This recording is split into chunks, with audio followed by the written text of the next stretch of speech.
As a forewarning to all who wish to continue watching, know that what I'm about to tell you is a true story. Denial will hold no comfort for you, and in this case, ignorance is probably bliss.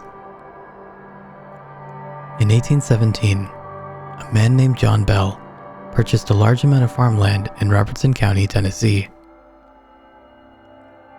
Shortly after having moved onto the property, Bell shot a strange animal in his cornfield, described as having the head of a rabbit and the body of a dog. The occurrence baffled local doctors, as such a thing shouldn't even be possible. As time passed, the family began to hear gnawing, hacking, and knocking noises coming from outside the house. Eventually, the noises came inside, with no apparent source of the sounds. It wasn't long after that tremors began to shake the property, an event that, again, seemed impossible to men of science.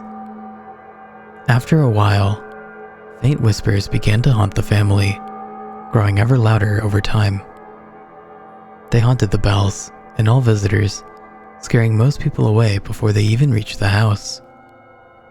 After a while, John Bell decided he had had enough. He called in a priest to try to cleanse the land. This was a grave mistake. The spirit laughed at the holy man's petty attempts to stop it and turned violent.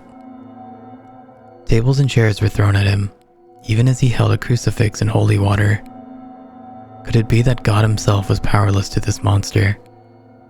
The priest survived, but received 6 stitches and many broken bones. Whatever the priest had done seemed to enrage the dark presence. It made frequent attacks on the family, whether by controlling inanimate objects or by striking them with an unseen force. At all times, however, the family knew that they were not safe. As one can imagine, word of these events traveled quickly. Many visited the farm to see if there were really voices and tremors, but left quickly upon experiencing either.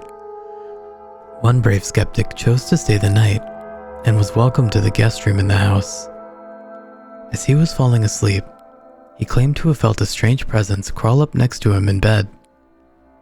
Frightened, he hastily tried to use his blankets like a net and threw the presence into the fireplace. What happened then is best quoted by John Bell's journal. I was sharply awakened by the most horrid of screams coming from the guest room. Upon entering the room, they found a trail of blood leading away from the fireplace and outside the room, though the screams remained. All hints of doubt have been erased from the mind of their guest as he briskly left the premises. As the situation grew ever more bleak, John Bell's health began to deteriorate. He suffered from a number of severe, inexplicable ailments, from facial seizures to internal necrosis. The doctor gave him medicine to help ease the pain of his passing.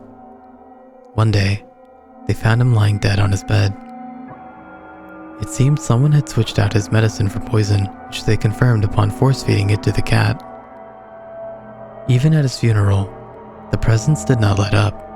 It mocked the family, laughing at them and making snide remarks like, "I fixed him."